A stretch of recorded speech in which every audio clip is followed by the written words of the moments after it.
Our top local story this morning is that Australia has joined 24 other nations, including the UK and France, in condemning Israel over the deaths of hundreds of Palestinians seeking aid in recent weeks. The statement accuses Israel of, quote, an unacceptable denial of humanitarian aid, adding the Israeli government aid delivery model is dangerous and deprives Gazans of human dignity. Hamas has applauded that. Israel has criticised it.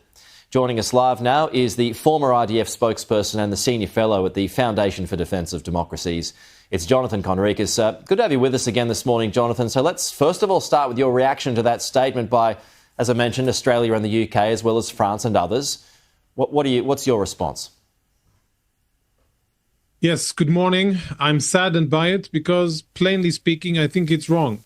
I think it's simplistically looking at the situation and picking the wrong side for who's accountable and who should be held accountable for the situation in Gaza. Yes, Israel is fighting, but this situation isn't Israel's fault. The war was started by Hamas. It could have ended a long, long time ago, many times over, if Hamas had surrendered and given up the hostages. What they are doing is keeping Gazan civilians as their hostage. They are using them both on the battlefield as their human shields, and now they're benefiting from their suffering. And I am saddened that so many Western governments are falling for Hamas propaganda and not seeing the reality, the cruel, horrible reality in Gaza under Hamas for what it really is, and doing the easy thing, which is to blame the Jewish state for what's going on. Well, I mean, killing innocent civilians, including women and children, I mean, do you accept any responsibility for that? Yes, but I would advise a lot of caution when allocating blame and responsibility to Israel. I think that what's going on is an orchestrated campaign in Gaza led by Hamas, but lots of tailwind or help from UN organizations, the so-called humanitarian ecosystem, and a lot of help in the media, where they are simply amplifying what Hamas is saying.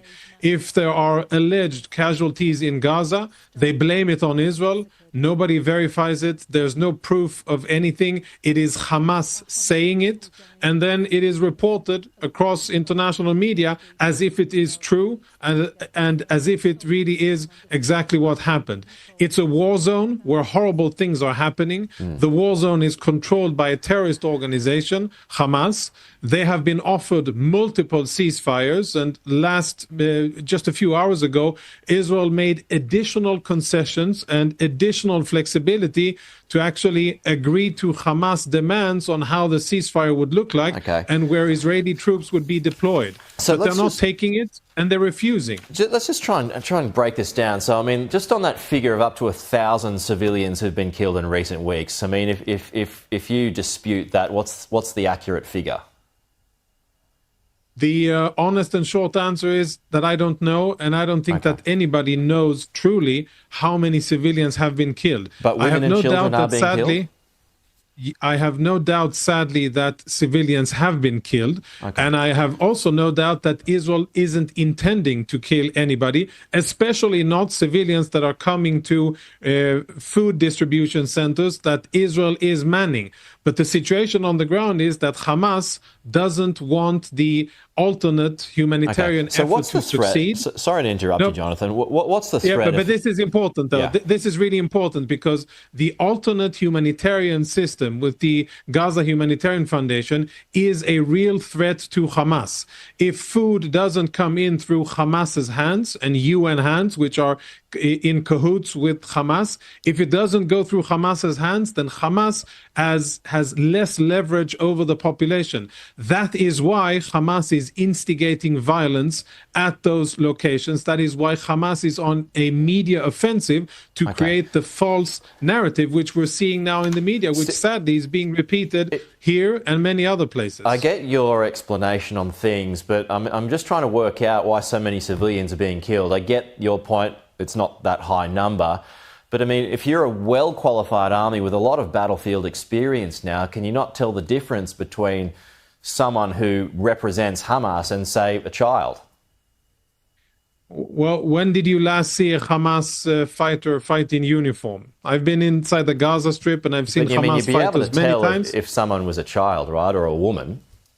Yes, but it's also very difficult, and the situations on the ground isn't that these are just women and children advancing. What's happening on the ground is that Hamas creates pressure at these humanitarian sites and pushes people forward, and also uses live fire in order to create stampedes and to create a pressure on the ground. And in addition, as you said in the beginning, people are hungry and they are desperate for food, and when they think that they have an opportunity to get access to food, then they will do even dangerous things. And that's how situations are created on the ground, where Israeli soldiers that are trying to provide security for the humanitarian organizations are confronted with thousands of advancing Palestinians, who many of them may be women and children, but there are also Hamas operatives and other armed thugs that are trying to incite a situation and create that instability and mayhem. And in order for eventually, the strategic aim here is to stop the provision of this aid, because that serves Hamas's purposes. And I think it's really important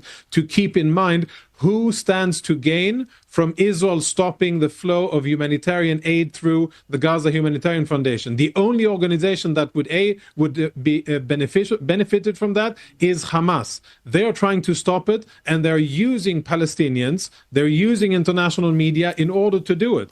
And of course, it's sad that civilians, women and children, are being killed. But the saddest thing is that the culprit is getting away with it. And judging by the letter that you just quoted in the beginning, they seem to be fooling Western governments. And I think that's sad. At the end of the day, nothing positive will happen in Gaza as long as Hamas stays in power. It will not be rebuilt. There will not be peace as long as Hamas stays in power. The first and most basic condition for dignified existence for Palestinians and peace and quiet is the complete removal of Hamas, the return of Israeli hostages. Until that happens, nothing good will happen. Okay, we'll have to leave it there. But Jonathan, good to have you with us again today.